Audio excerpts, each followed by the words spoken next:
Glória a Deus. Eu fico muito feliz de estar aqui. Já vim pra cá com vergonha. O pastor me deixou tímida, mas eu sou muito feliz por fazer parte dessa igreja e por poder compartilhar com os meus irmãos a graça do Evangelho. Eu achei tão interessante. Hoje eu estava em casa lendo e eu comecei a ler a segunda carta de Pedro. E quando eu cheguei aqui no culto, eu já fiquei tão feliz porque o Espírito Santo de Deus já estava ministrando ao nosso coração. O Espírito Santo de Deus já estava dizendo, eu já coloquei, e vocês já colocaram as vestes brancas de vocês.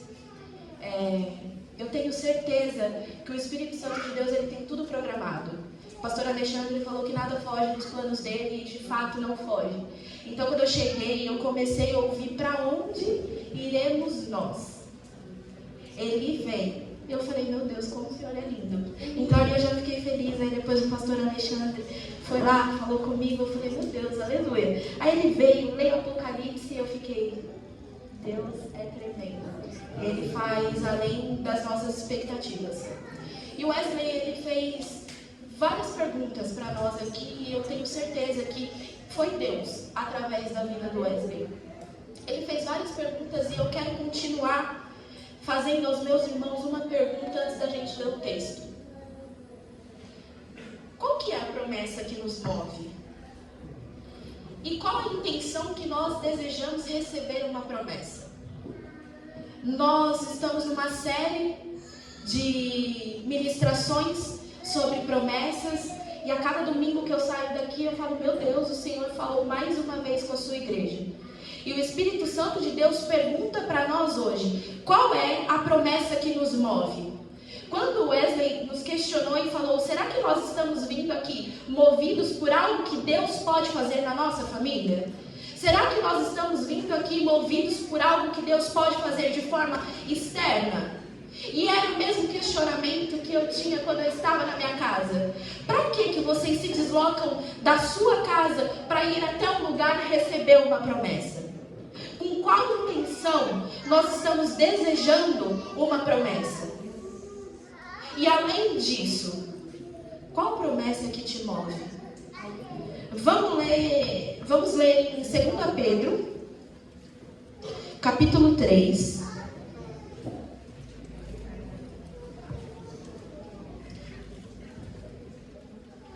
E vamos ler o versículo 9.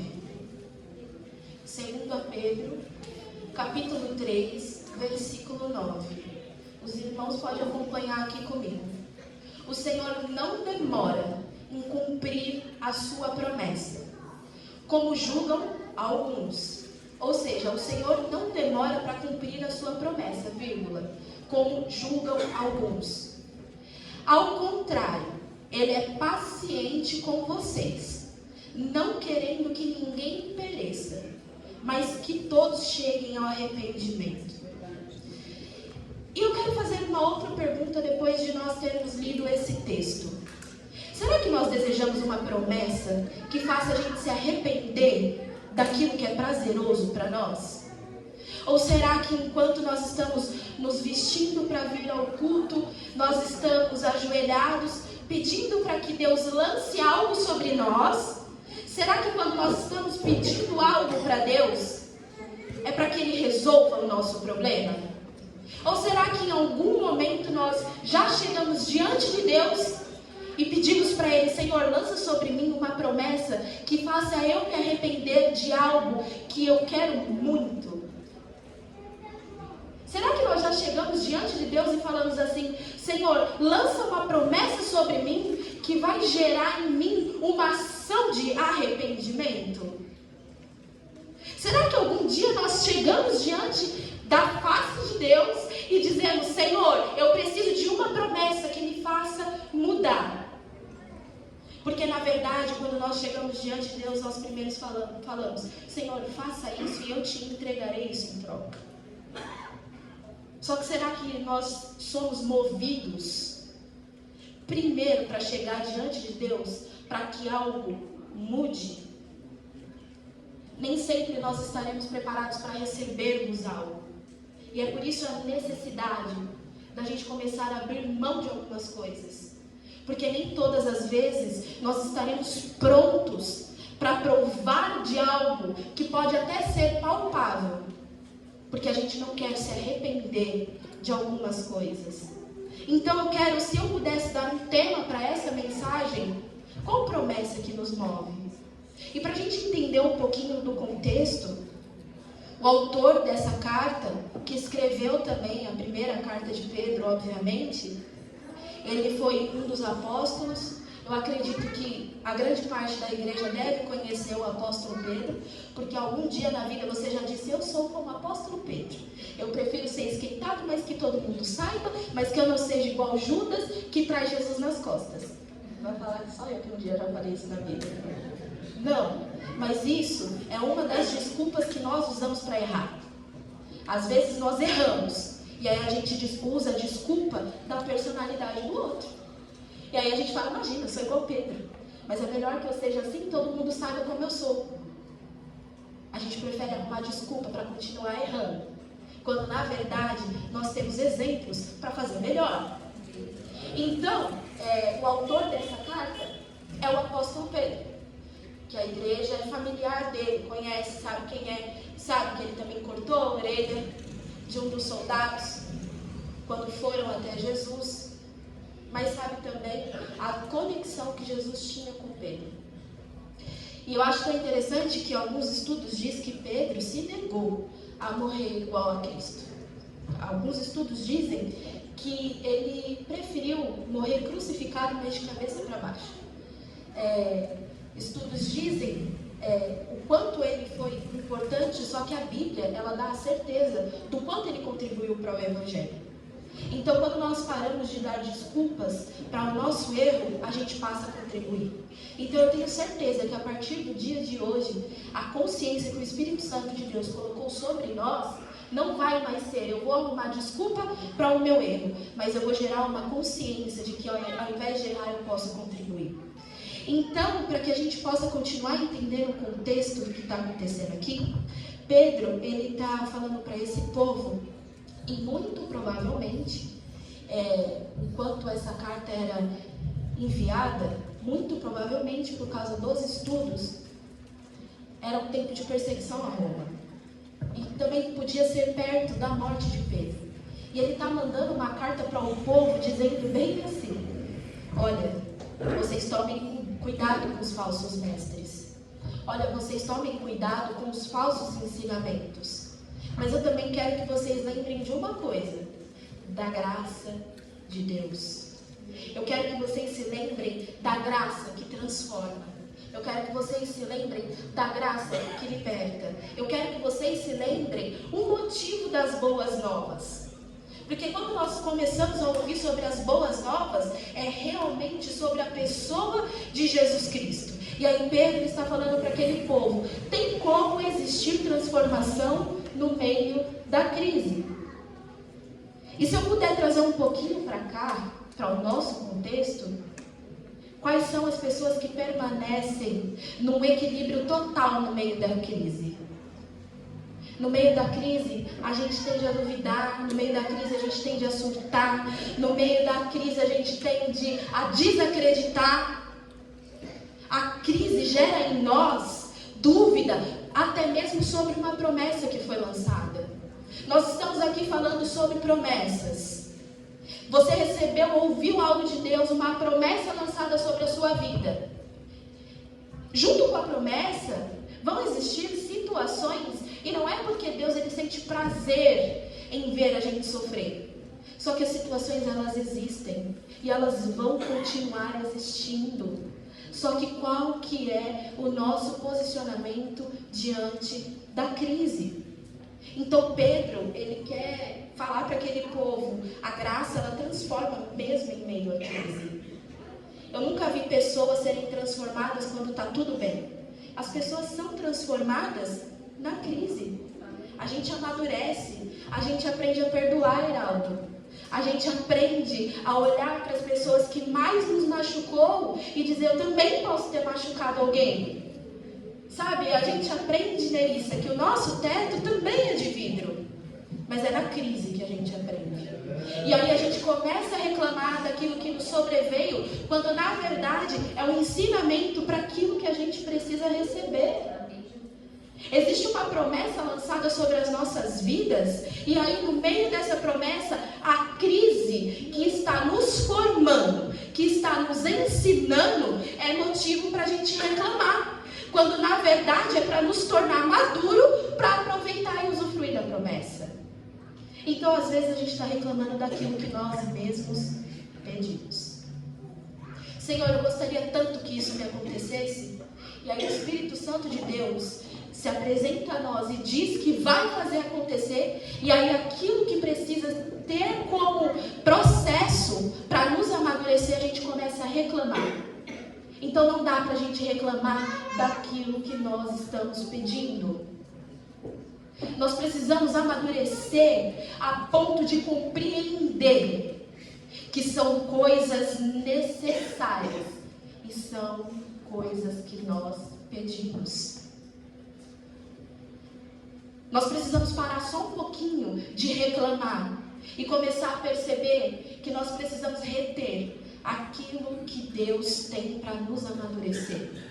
Então Pedro, quando ele vai falar com esse povo, ele começa a alertar esse povo contra os falsos ensinamentos. Porque no capítulo 3, se vocês forem no verso 3, ele vai dizer assim: antes de tudo, saibam que nos últimos dias virão escarnecedores, com zombarias, andando segundo as suas próprias paixões.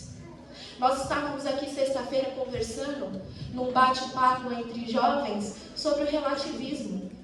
E quando eu vejo Pedro falando isso, antes de tudo, saibam que nos últimos dias virão escarnecedores com zombaria, andando segundo as suas paixões. E eu quero te perguntar, você acha que esses escarnecedores vão se apresentar? Porque Pedro está falando para aquele povo, só que a Bíblia ela é tão atual quanto o jornal que vai sair amanhã, como diz Billy Graham. Então eu tenho certeza que o Espírito Santo de Deus, olhando para a nossa geração, essa geração relativa, que hoje está tudo normal. Tudo está normal. Tudo ficou normal. Às vezes o que é normal para você não é normal para mim. O que não é normal para mim é normal para você. Que mundo é esse que as pessoas estão se matando por aquilo que um acha que é normal e o outro não acredita ser normal? Nós perdemos a esperança na palavra de Deus, que dita o que é sim e o que é não. A única coisa que está na nossa normalidade é a palavra de Deus. Ela é a única que pode dizer o que é normal e o que não é. Nós estamos perdendo tempo nas redes sociais, brigando com pessoas, dizendo sobre o que é normal e o que não é normal, quando na verdade a gente não quer conhecer os princípios que estão na própria Bíblia. Nós queremos brigar com os outros lá fora sobre o que é normalidade, mas nós não queremos compreender os princípios que estão aqui. E aí Pedro, quando ele fala para esse povo, antes de tudo, saibam que virão escarnecedores, andando segundo as suas próprias paixões. Nós temos vivido isso. Quantas vezes nós abrimos mão de algo que pode beneficiar alguém só por causa da nossa paixão? A gente ama tanto algo, a gente ama tanto alguma coisa, a gente ama tanto uma ideologia, que nós estamos machucando outras pessoas, só porque nós achamos que é normal. É normal eu tratar o outro de qualquer jeito, só porque não me beneficia de alguma forma. É normal eu andar segundo as minhas vontades, sendo que tem uma mulher em casa me esperando. É normal eu andar segundo os meus prazeres, quando eu tenho um marido em casa me esperando. É normal eu abrir mão de coisas que eu construí só porque não me faz mais feliz. E as pessoas que estão perto de nós, que precisam que a gente continue, tá tudo normal demais. Tá tudo muito normal. Esse relativismo de um dia acreditar numa coisa e no outro dia nem saber mais o que é falta de foco. Quando nós não temos foco, nós não sabemos o que nós queremos. E é por isso que eu te pergunto, qual a promessa que te move? Porque se você não tiver foco na promessa, a promessa não fará efeito na sua vida. Se a promessa for algo que só te beneficia, se a promessa for algo que transforme só sua família, se a promessa for algo que você só vai ter, não vai haver transformação. Qual a promessa que te move? Qual a promessa que você quer colocar no seu foco? E aí Pedro ele continua dizendo, acontece, no verso 5, Pedro diz assim, acontece que, de propósito, esquecem que o céu existe desde muito tempo. Faz muito tempo que o céu existe. O céu existe antes mesmo da nossa dor. O céu existe antes mesmo daquilo que nos dói. O céu existe muito antes daquilo que te falta. O céu existe há muito tempo. Se o céu existe há muito tempo, a pergunta que eu tenho para te fazer é: o que Deus está te devendo? Às vezes nós colocamos Deus numa qualidade que Ele está nos devendo. A pergunta não é retórica. Responde aí na sua cabeça. O que Deus está te devendo? O que Ele está devendo? Ele está devendo a casa que Ele falou que você ia ter? Ele está devendo o carro que você falou que, que você ia ter? O que Deus está te devendo? Deus não está nos devendo nada. Porque segundo a Pedro 3, verso 9, ele diz: o Senhor não retarda a sua promessa. Deus ele não está nos devendo nada. É a gente que não entendeu a posição que Ele tem que existir dentro de nós. A gente coloca Deus numa qualidade de chefe, onde a gente chega até Ele e pede um aumento e acha que Ele tem obrigação de ceder na hora que nós queremos. Só que o Espírito Santo de Deus nos pergunta hoje: qual a promessa que nos move? Será que nós somos movidos pela eternidade? Será que nós somos movidos pelo reino de Deus? Será que nós estamos sendo movidos realmente por quem Deus é ou pelo que Ele dá? O Espírito Santo de Deus deseja e Ele faz com que isso aconteça, porque senão nós não estaríamos aqui. O Espírito Santo de Deus faz com que a gente chegue a Deus pelo que Ele é. O Espírito Santo de Deus nos traz da nossa casa para cá para dizer que a maior promessa é a eternidade, é a volta do nosso Senhor Jesus o Cristo. O Espírito Santo de Deus, ele insiste em dizer que enquanto nós estivermos nessa terra, Ele dará condições para que a gente sobreviva a ela. Só que a maior promessa continua sendo a presença de Deus, a eternidade, a salvação, o céu, o reino. Meu irmão, não tem problema a gente chegar diante de Deus e apresentar as nossas necessidades, porque Ele é de fato o único que pode suprir aquilo que nós necessitamos. Só que o que tem que mover a gente é o anseio pela eternidade. O que tem que mover a gente é o anseio pelo reino de Deus. A promessa que tem que mover a gente é a morada que Ele preparou para nós. Só que a gente está tão movido pelo que a gente pode ser e ter aqui, que a gente se frustra. Eu nunca vi pessoas tão frustradas, tristes, por aquilo que não tem, por aquilo que não são. Chegou a hora da gente amadurecer e crescer e entender que enquanto os nossos olhos estiverem focados aqui, nós não vamos ser completamente felizes, porque a felicidade está naquilo que o Espírito Santo de Deus gera em nós, não naquilo que Ele só dá como benefício. É gerado uma felicidade que é construída. Pode vir o vento, pode vir a tempestade, pode vir acidente, pode vir a tristeza, pode vir o que for. Algo que foi gerado não é abalado. Aleluia! Nós só queremos algo dado. Nós só chegamos diante de Deus e falamos: me dá. E algo dado facilmente será abalado. Algo dado facilmente a gente deixa de lado. Sabe por quê? Quando a gente pede algo dado, a gente enjoa. Se você pegar um celular desse aqui, ano que vem, a marca já lançou outro, você quer. Algo dado não é valorizado, só que algo gerado, você sabe o quanto doeu, o quanto você sofreu, o quanto foi difícil e o quanto o Espírito Santo de Deus insistiu. E aí quando ele é gerado dentro de nós, não será abalado. Mas meus irmãos, qual que é a promessa que te move? É uma promessa gerada? Será que nós queremos mesmo gerar alguma promessa dentro de nós? Porque promessa gerada pode trazer benefício, mas promessa gerada, a gente sabe o destino dela. Não tem problema a gente chegar diante de Deus e pedir algumas coisas, só que a intenção do nosso coração tem que ser para glorificar o nome dele e esperar pela nossa casa que não é aqui. Algum dia, algum dos irmãos acordou com saudade e nem sabia do que era? Comigo acontece. Às vezes eu acordo com saudade e eu não sei que saudade é essa. Só que na mesma hora eu me lembro, é a saudade da eternidade, é a saudade de casa, porque nós estamos aqui, mas nós não somos daqui. Nós temos um lugar para ir, a maior promessa é essa. Aleluia!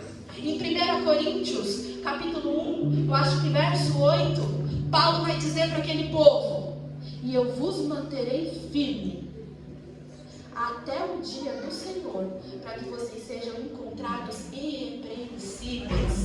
Sabe por que nós estamos de pé? Sabe por que nós estamos firmes? Porque é Ele que nos mantém firmes. Porque quando Ele promete, Ele se compromete em fazer aquilo acontecer. Só que precisa haver de nós uma disposição. Ele nos manterá firme até o fim, mas nós não temos mais desejado ir até o fim. Porque no meio do caminho, nós queremos coisas, nós queremos resolver o nosso problema.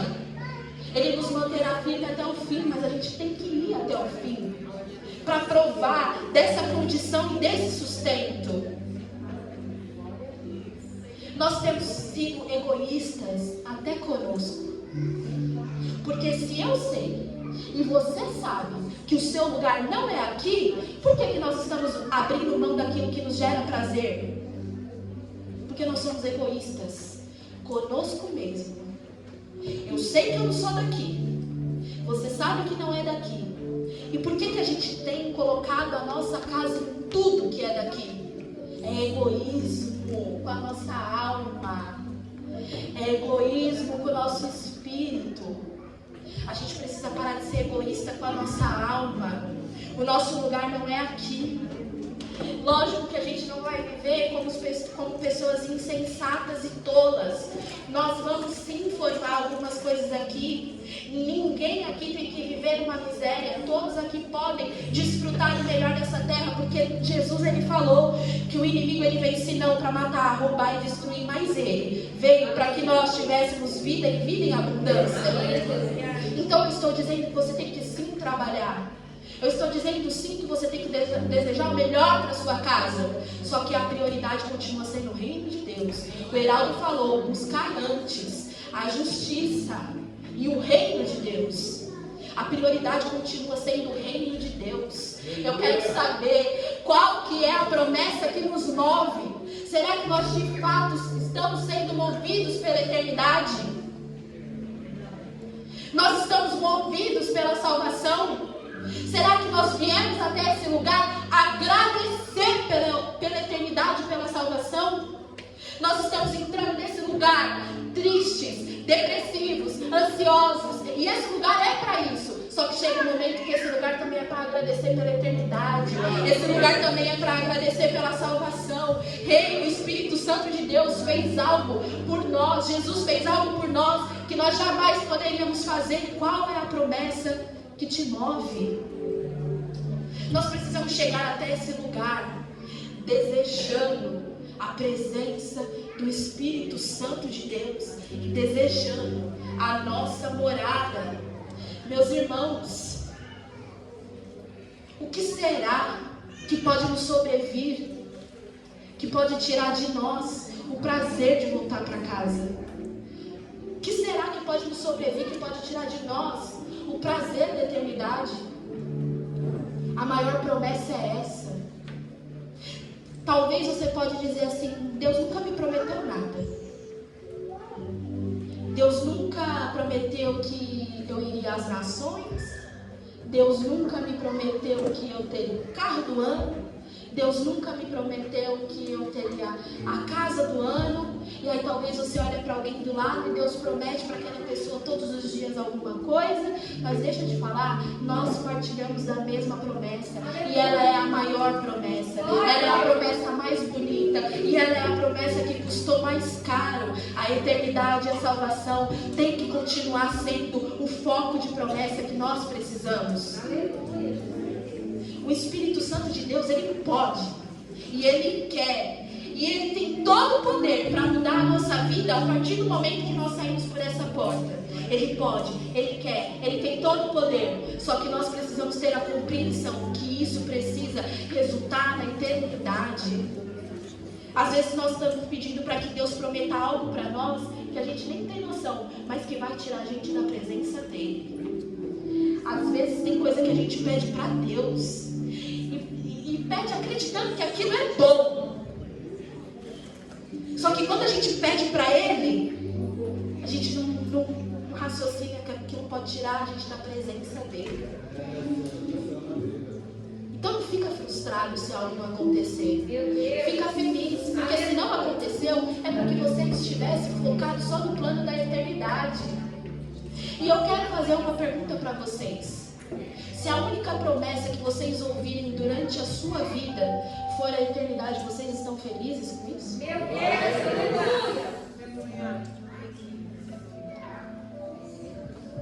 Vocês estão felizes?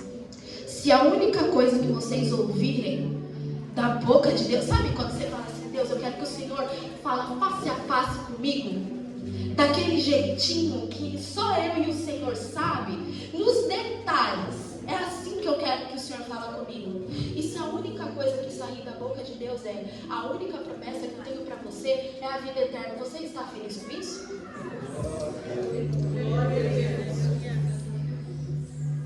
Nós precisamos ficar felizes com essa promessa. Nós precisamos andar todos os dias falando: eu tenho uma promessa. Nós precisamos andar todos os dias dizendo para alguém que ele tem essa mesma promessa. Só que se essa promessa não nos move, desculpa, nós continuaremos sendo como crianças que nunca estão satisfeitas com nada. Agora, se a gente for movido pela promessa da salvação, a gente começa a viver a eternidade agora. Aleluia! A gente começa a compreender que não tem problema, Deus ele vai dar um jeito. A gente começa a compreender que as nossas lágrimas serão de alguma forma secadas pelo Espírito Santo de Deus. Só que a gente precisa amadurecer um pouquinho. A gente precisa compreender que nós não estamos aqui só brincando de alguma coisa. Nós estamos aqui para ouvir a voz de Deus. Nós estamos aqui para receber algo do céu. Nós estamos aqui para sairmos cada dia mais felizes e agraciados com a eternidade. Será que o reino de Deus é importante para nós? Eu fico me perguntando isso às vezes. Qual a motivação da nossa vida? Qual a motivação de estarmos aqui? Precisa ser o reino de Deus. Ele vem logo. E a pergunta é: será que nós já estamos com as nossas vestes prontas? E será que as vestes brancas ter alegria na eternidade? Será que se as nossas vestes de salvação as nossas vestes brancas for ter alegria na eternidade, será que essa promessa te faz feliz? Ou você ainda está insatisfeito querendo alguma coisa? O que o Espírito Santo não pode te dar? Tudo aquilo que você acha que você precisa, na verdade ele sabe o que você necessita. Ele sabe muito bem o que ele pode te dar. O que o Espírito Santo de Deus não pode te dar? Qual a promessa que Ele não pode te fazer? Qual que é a palavra que Ele não pode cumprir? Ele pode. Só que Ele já disse uma coisa. Jesus já deu uma promessa. Eu venho. E eu venho logo. E enquanto eu estou lá, eu vou deixar o meu Espírito Santo aqui. Mas eu venho. Será que nós estamos satisfeitos em ouvir que Ele vem? Quando nós cantamos Maranata, será que nós estamos cantando no sentido de Maranata, vem Senhor, mas resolve o meu problema primeiro? Maranata, vem Senhor, mas resolve aquilo que eu posso resolver. Nós estamos obrigando a Deus a fazer algo que nós mesmos já poderíamos ter feito. Nós queremos que o Espírito Santo de Deus olhe para nós e prometa algo, quando na verdade Ele fala, você tem condição de fazer isso porque eu te dei condição de fazer. Nós estamos aqui, sabemos muito bem o que nós precisamos fazer. Chegou a hora da gente se posicionar, chegou a hora da gente amadurecer, chegou a hora da gente colocar em prática aquilo que já foi dito, chegou a hora da gente parar de só reclamar, quando a gente precisa mudar a ótica da nossa vida e falar, eu preciso fazer acontecer aquilo que eu sei que só eu posso fazer. Sabe por que nós não fazemos aquilo que a gente sabe que a gente precisa fazer? Porque a gente gosta de arrumar desculpa e espera que alguém faça por nós. Um dia você vai ver alguém fazendo aquilo que você poderia fazer. Não se sinta frustrado. Você tinha tudo para fazer. Você só não quis fazer. Só que o Espírito Santo de Deus, ele é bom. O Espírito Santo de Deus, ele é bom. E ele insiste em dizer para nós, tudo aquilo que vocês precisam, eu posso dar. Só que tudo aquilo que vocês necessitavam, eu já dei, que é a eternidade. Se alegrem na maior promessa. A gente precisa se alegrar naquilo que Ele falou que já aconteceu. João, quando ele está lá falando sobre os fins do tempo, na verdade é algo que já era, já foi, já aconteceu. Então é real. Nós vamos provar da eternidade. Isso te faz feliz? Qual a promessa que te move?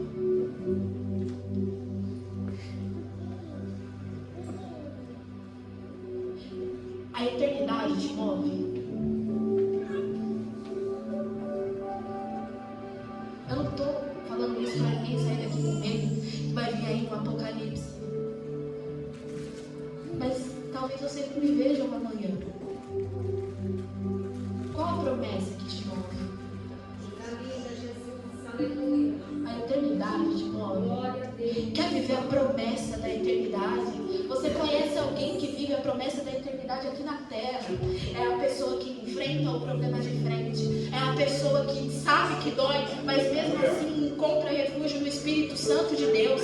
A pessoa que tem a eternidade como foco, aquilo que move ela, ela sabe muito bem aonde ela tem que estar e o que ela tem que estar fazendo. Qual a promessa que te move? Se você não está no lugar onde você sabe que você deveria estar, é porque você está sendo movido pela promessa errada. Começa a ser movido pela promessa da eternidade e você vai começar a fazer aquilo que você sabe que você tem que fazer.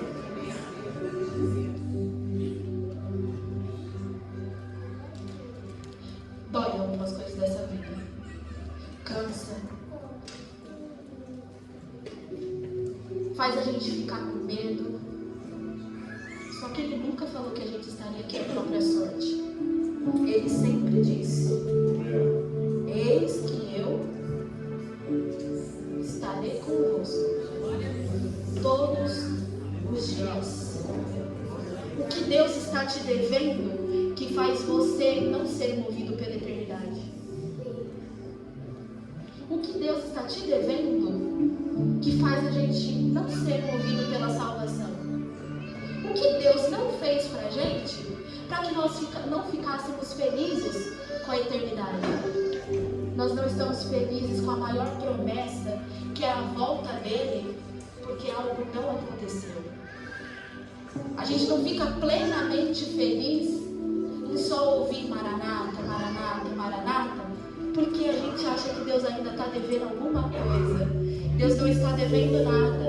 Eu posso provar para você. Em Apocalipse 21, verso 4. E Ele enxugará dos seus olhos todas as lágrimas. E já não existirá mais morte, nem luto, nem pranto, nem dor. Porque as primeiras coisas já passaram. Deus não está nos devendo nada. Podemos nos alegrar com a eternidade. Deus não está nos devendo favor nenhum. A gente já pode se alegrar com a salvação. Coloca a salvação como prioridade e você não verá mais Deus como devedor de nada. Deus, Ele não é o nosso devedor. Ele pagou por nós. Para de colocar Deus na condição de que Ele te deve alguma coisa. Se posicione naquilo que você precisa e seja movido pela eternidade. Se coloque de pé.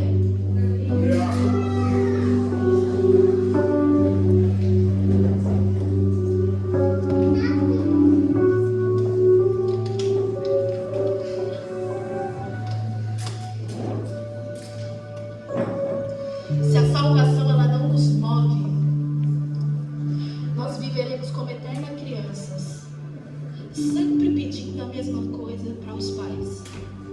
Eu tenho um filho de 2 anos e ele sabe muito bem a hora que ele me pede uma mamadeira, que é a hora que ele acorda e a hora que ele vai dormir. É algo constante e repetitivo. Se a gente não for movidos pela salvação, todos os dias nós vamos pedir a mesma coisa para Deus. Deus, eu não estou feliz porque eu não tenho isso. Deus, eu não estou feliz porque eu não sou aquilo. Mas se nós formos movidos pela eternidade, nós seremos pessoas que viverão contentes, satisfeitas, formadas e com foco. Não tem problema a gente chegar até diante de Deus e apresentar nossas necessidades. Elas só serão supridas por Ele. Só que a eternidade precisa ser o seu foco, a sua prioridade, porque Ele já fez. Que a gente saia daqui hoje lembrando que Deus não nos deve nada. E tudo aquilo que nós precisamos Ele vai suprir. Ele vai fazer acontecer.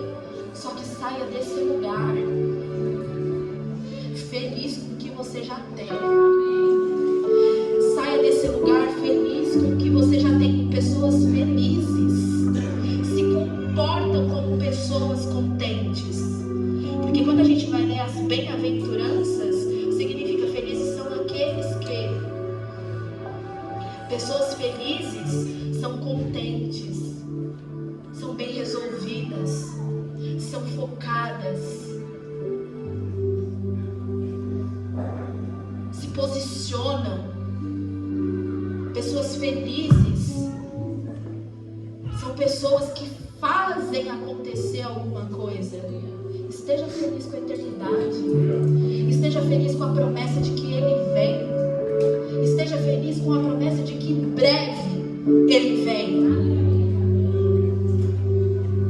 Meus irmãos, eu encerro. E eu só quero te fazer mais uma vez 2 perguntas. Qual a promessa que te move? O que Deus está te devendo que não te deixa feliz com aquilo que Ele já te deu? Comece a se contentar com aquilo que já é real. Comece a se contentar com a alegria da salvação. Comece a se posicionar como alguém que é salvo.